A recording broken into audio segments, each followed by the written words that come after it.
मेरी बात अभी तक नहीं समझे। अगर नहीं था तो बोल देना कि हाँ देंगे भाई प्रतिपक्ष, भाई पहले से डिक्लेयर कर दो, आपको टेंशन नहीं होगी, किसी को कोई दिक्कत नहीं होगी। आप क्यों इस तरह की घटनाएं करते हैं? क्यों आप हर चीज़ को अपने हिसाब से करना चाहते हैं कि अपने कंट्रोल में चीज़ें रखना चाहते हैं? भाई लोकतंत्र में तो मिलजुल के काम करने की बात। देखिए, विपक्ष का कभी सम्मान नहीं करती है भारतीय जनता पार्टी। विपक्ष का सम्मान किया होता, विपक्ष की बातों को माना होता तो यहाँ किसान आंदोलन इतना बड़ा नहीं होता, क्योंकि किसान बिल ही पास नहीं होता, हमारी बातें मान लेते। अगर हमारी बातें मानते हैं तो वो लोग हैं जो 150 संसद को सस्पेंड कर देते हैं, सोचो आप, और बिल पास कर लेते हैं और फिर कहते हैं यार ये देखो ये हो गया। वो आपको याद होगा जिस तरह अभी जो जिस तरह का हंगामा नीट पे एग्जाम पे चल रहा है, इन्होंने बिल कब पास किया था? फरवरी में। क्या किया था? अगर हमारे हमको कॉन्फिडेंस में लिया होता और हम यहाँ विपक्ष से राय ली होती और दोनों मिलकर बिल को पास करते तो आज शायद समस्या का समाधान नहीं होता ना। इन्होंने बिल पास किया, फिर उसका नोटिफिकेशन नहीं किया। आज देखिए किस तरह की चोरी हो रही, गड़बड़ी पाई जा रही है। आपने कहा हमें कॉन्फिडेंस में नहीं लिया, लेकिन समीर चौगांकर साहब, सरकार तो ये कहती है हम तो लेना चाहते हैं। साहब आप कॉन्फिडेंस में आते ही नहीं है। हम जो बात कहते हैं आप सीधे उसका विरोध कर देते हैं। हम 2 लाइन कहते हैं, 3 लाइन अपने आप सोच लेते हैं आप। देखिए, अगर सरकार को भरोसे में नहीं लेना होता विपक्ष को, तो संसदीय कार्य मंत्री जो बने हैं किरण रिजिजू जी, वो मल्लिकार्जुन खड़गे से मिलने घर नहीं जाते। केंद्र के मंत्री गए ना, संसदीय कार्य मंत्री मल्लिकार्जुन खड़गे से मिलने। वो क्यों गए थे मिलने? वो मिलने इसलिए गए थे कि संसद को सुचारू रूप से चला जाए।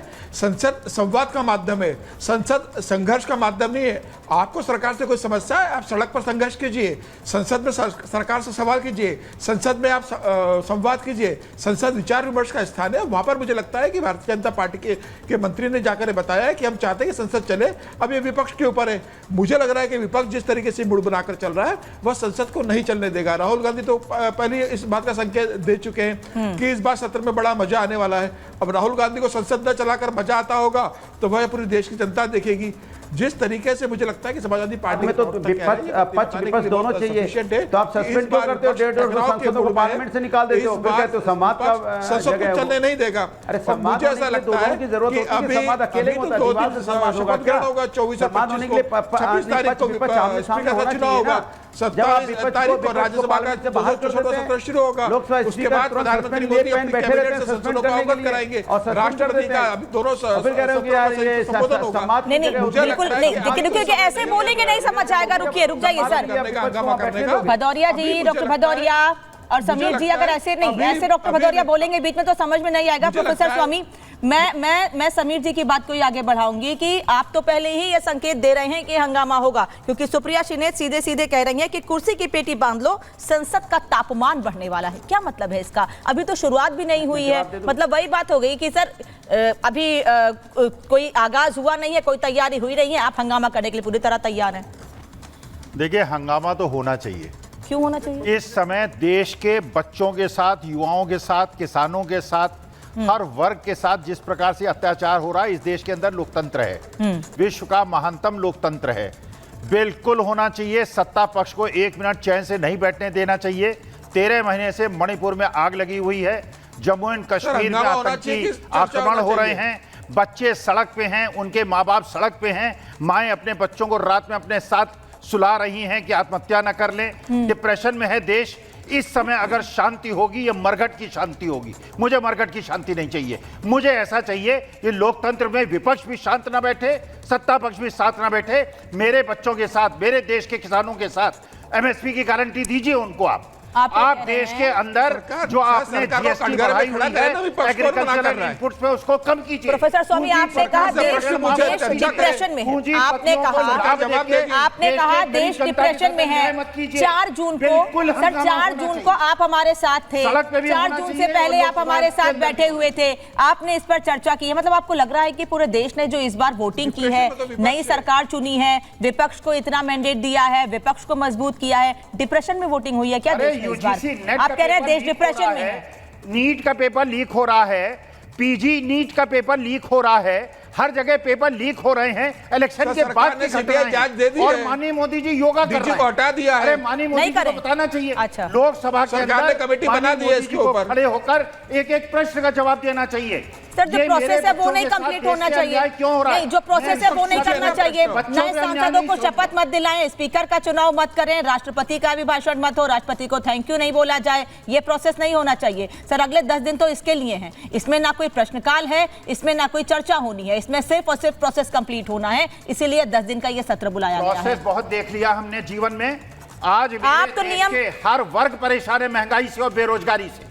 अच्छा। आज बेरोजगारी, ये देश का लोकतंत्र है, वो देश का सबसे बड़ा मंदिर है संसद। सर तो प्रक्रियाएं अलग हैं और देश की समस्याओं देश के मंदिर, देश के मंदिर की प्रक्रिया शुरू होने से पहले जो पूजा अर्चना, जैसे हम पूजा पाठ मंदिर में करते हैं, वही प्रक्रिया तो होनी है सर।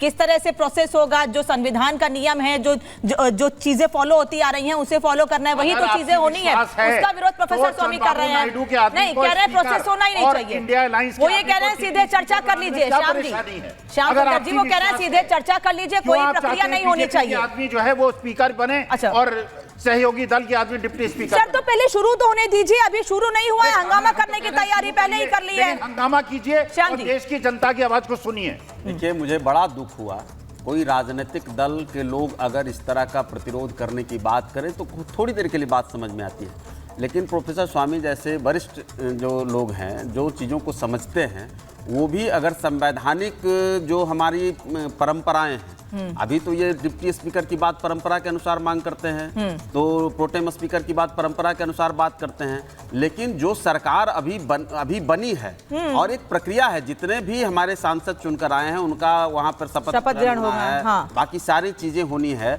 और उस पर अगर ये इस तरह का अभी से एक मन बना लिया, और देखिए चूंकि जिनको है ना कि कोई चीज़ अब अचानक से विपक्ष को लगा कि जहां कोई पूरा इनका कटोरा खाली था वहां कुछ धान के बीज गिरा पड़े हैं। अभी तक हालांकि मुझे बड़ा ये अद्भुत लग रहा है कि दहाई के आंकड़े को पार नहीं कर पाई कांग्रेस पार्टी।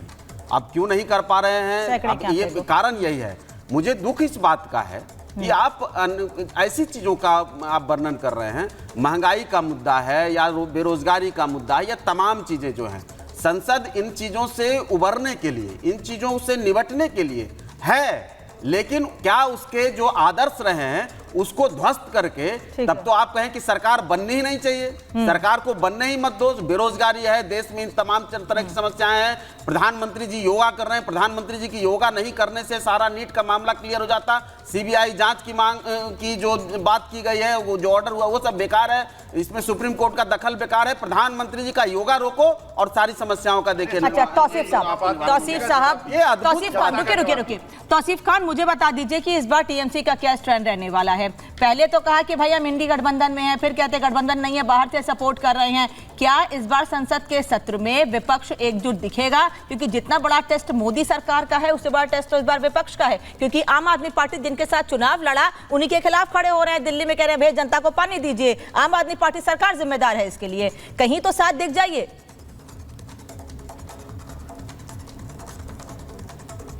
मुन्ने मुन्ने मत भिन्ना है। तौसीफ साहब अहंकार नहीं